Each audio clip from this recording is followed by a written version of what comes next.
오늘의 10분 말씀. 마태복음 3장 1절로 12절입니다.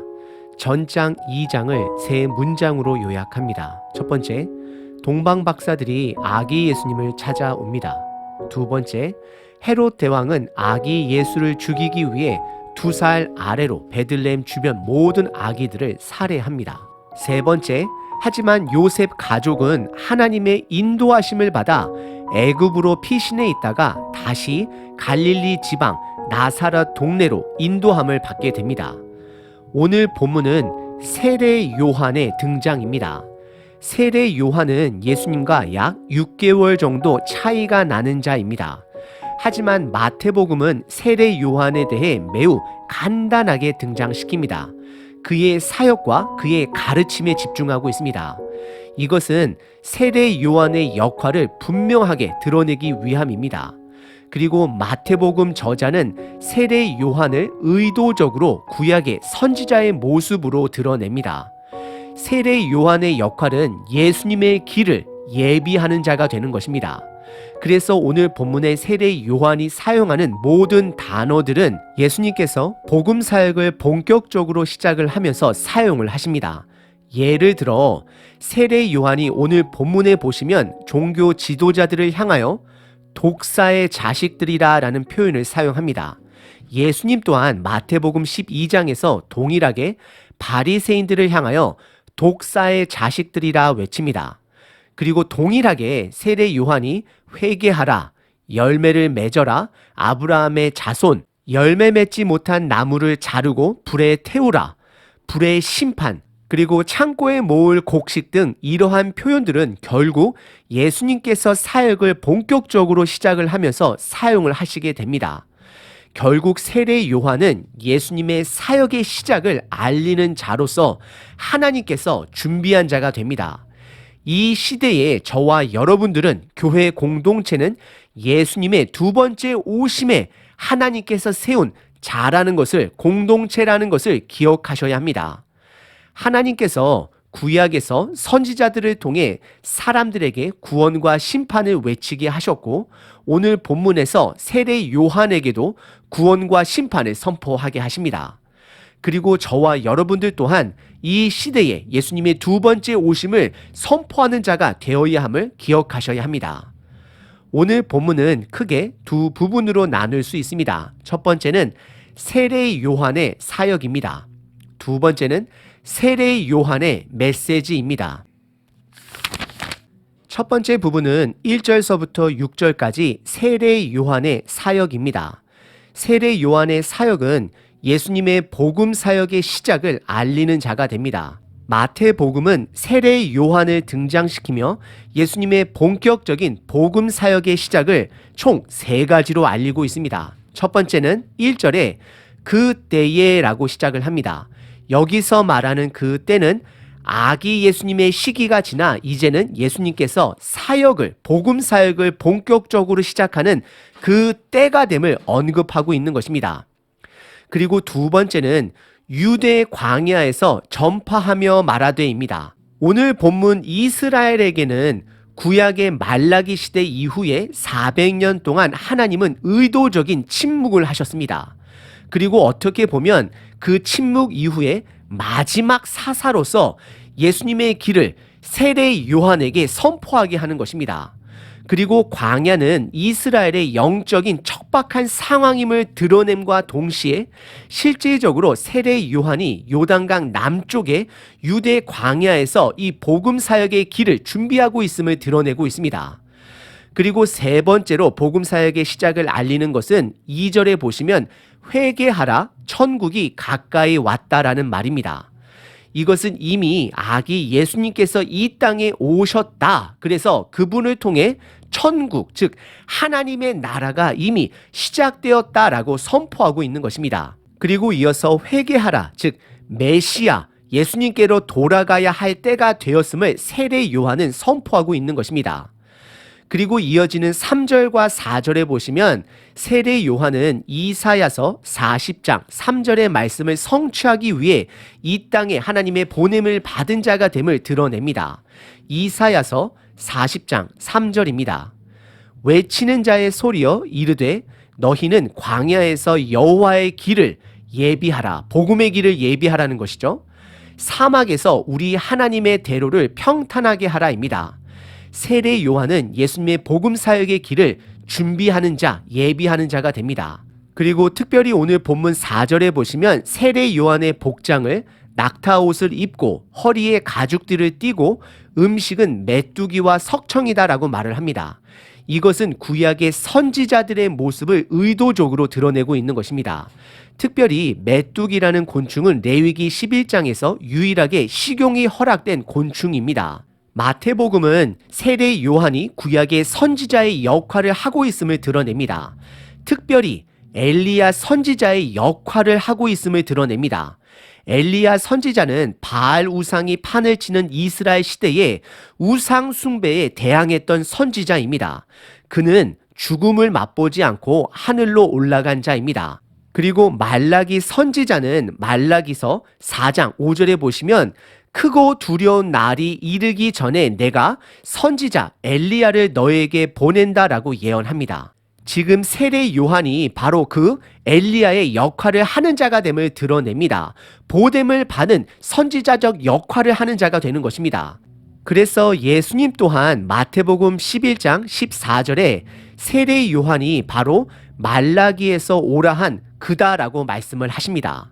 그리고 5절과 6절은 그의 사역 내용의 핵심을 두 가지로 드러냅니다. 첫 번째는 예수님의 사역의 시작을 알리는 자가 됩니다. 예루살렘과 온 유다 지역에서 세례 요한에게 나옵니다. 그리고 두 번째는 그는 죄를 고백하게 하고 세례, 즉 침례를 받게 합니다. 오늘 본문의 두 번째 부분은 세례 요한의 사역입니다. 그는 이사야서 40장 3절을 성취한 자로서 광야에서 예수님의 길을 예비하는 목소리요 선지자 엘리야의 역할을 소명을 받아 예수님께 사람이 돌아갈 수 있도록 침례를 베푸는 자가 되는 것입니다. 여기서 잠시 세례라는 용어를 정리하겠습니다. 한글 성경에서는 세례라는 단어를 사용하고 원어에 더 가까운 표현은 침례입니다. 그래서 영어 성경에서도 baptism이라고 표현을 합니다. 하지만 여기서 더 중요한 것은 그냥 물을 머리에 뿌리는 것이든 물에 잠기던 침례든 더 중요한 것은 그 의식을 공식적으로 나의 믿음의 고백으로 공동체 안에 선포하는 것이 중요한 것입니다. 그리고 정확하게 침례는 하나님이 주신 예식이 아닙니다. 구약에서 연결점을 찾는다면 레위기에서 말하는 정결 예식에서 찾아볼 수 있습니다. 거룩한 물, 즉 물두멍으로 제사장들이 몸을 씻게 되는데 거기서 올 수 있다라고 추측해 볼 수는 있습니다. 이스라엘은 구약 말쯤에 여전히 로마의 통치를 받는 가운데 그들만의 정체성을 찾기 위해 여러 가지 움직임 또는 파들이 생겨나게 됩니다. 예를 들어 구약의 말씀을 가르치며 그들의 정체성을 지키려 했던 바리새인파, 로마와 정치적으로 타협하여 이스라엘을 지키려 하였던 사두개인파, 그리고 세상과 단절이 되어 구약 성경을 필사하며 절제된 생활을 했던 에세네파 등이 있습니다. 세례 요한은 바로 그 에세네파 중에 한 명입니다. 그리고 에세네파들이 살았던 쿰난 지역의 지질학자들의 연구조사에 따르면 그들은 하루를 시작하기 전에 또는 구약을 필사하기 전에 침례라는 정결 예식을 했던 것으로 확인이 됩니다. 그래서 세례 요한은 침례 예식을 통해 예수님의 길을 준비하고 있는 것이고 하나님은 그 세례 요한의 침례식을 사용하여 믿음의 고백을 하게 하십니다. 그리고 예수님은 마태복음 마지막 장에 보시게 되면 그러므로 너희는 가서 모든 민족을 제자로 삼아 아버지와 아들과 성령의 이름으로 세례, 즉 침례를 베풀고 내가 너희에게 분부한 모든 것을 가르쳐 지키게 하라. 볼지어다 내가 세상 끝날까지 너희와 항상 함께 있으리라 말씀하십니다. 오늘 본문의 두 번째 부분은 세례 요한의 메시지입니다. 7절서부터 12절입니다. 그의 메시지는 크게 두 가지입니다. 첫 번째는 심판의 경고가 있고 두 번째는 회개하라입니다. 돌아오라입니다. 우선 7절에 서로 친하지 않은 바리새파와 사두개인파 사람들이 세례 요한에게 다가옵니다. 이들은 그에게 침례를 받으러 온 자들이 아닙니다. 요한복음 1장을 보면 분명한 그들의 의도를 알 수 있습니다. 그들은 무료로 죄를 사해주는 정결 예식을 하는 세례 요한을 확인하기 위해 찾아온 곳입니다. 왜냐하면 사람들이 요한에게 몰려들면서 성전에서 그들이 벌 수 있는 돈을 벌지 못하기 때문입니다.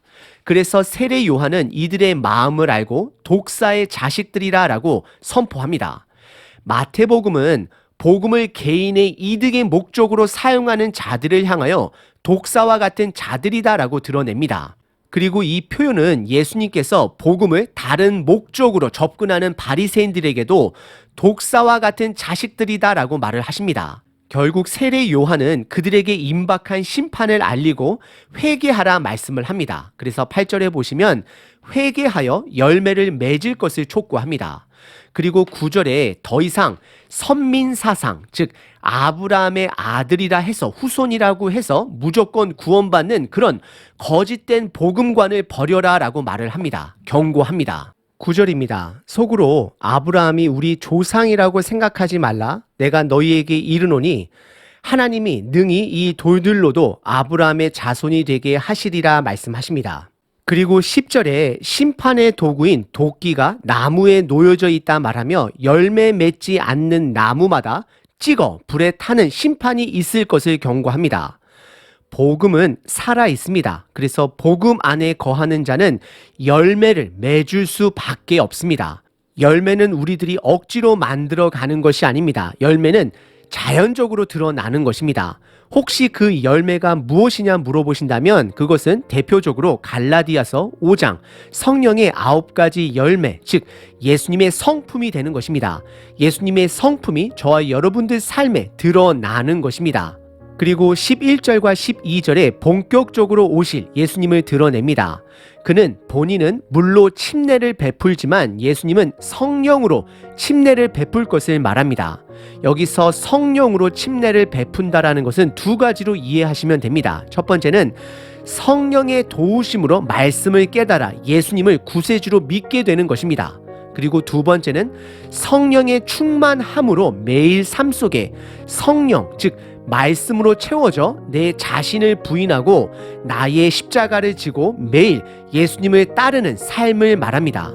그리고 세례 요한은 본인의 모습을 종으로 비추며 종들이 할 수 있는 발을 씻기는 행위조차 예수님께 할 수 없다라 고백하며 예수님의 온전한 메시아 되심을 드러내고 있습니다. 그리고 마지막 12절에 복음에는 정확한 구원과 심판이 있을 것을 선언합니다. 12절입니다. 손에 키를 들고 자기 타작마당을 정하게 하사 알곡은 모아 곳간에 들이고 구원을 말하죠. 쭉정이는 꺼지지 않는 불에 태우시리라 심판을 말하고 있습니다. 예수님이 이 땅의 첫 번째 오심으로 이미 심판받은 세상에 구원이 시작되었습니다.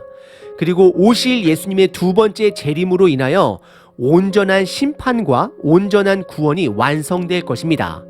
오늘 본문의 두 번째 부분은 세례 요한의 메시지입니다. 오늘 본문은 세례 요한의 사역과 그의 메시지에 대해 다루었습니다. 저와 여러분들에게는 세례 요한과 같은 사명이 있습니다. 그것은 두 번째로 오실 예수님의 길을 준비하는 자가 되어야 합니다. 그리고 세례 요한의 메시지가 회개를 강조한 것처럼 우리들 먼저가 예수님께로 돌아가는 삶을 살아야 합니다. 그리고 이웃들에게 그 복음의 회개 메시지를 전달해야 합니다. 우리 모두는 예수님께로 돌아가야 합니다. 그리고 그 안에서 거해야 합니다. 하나님, 우선 내가 회개의 삶을 사는지를 돌아봅니다. 오늘 하루도 복음 안에 거하며 세례 요한처럼 사명의 삶을 살게 하여 주시옵소서. 아멘.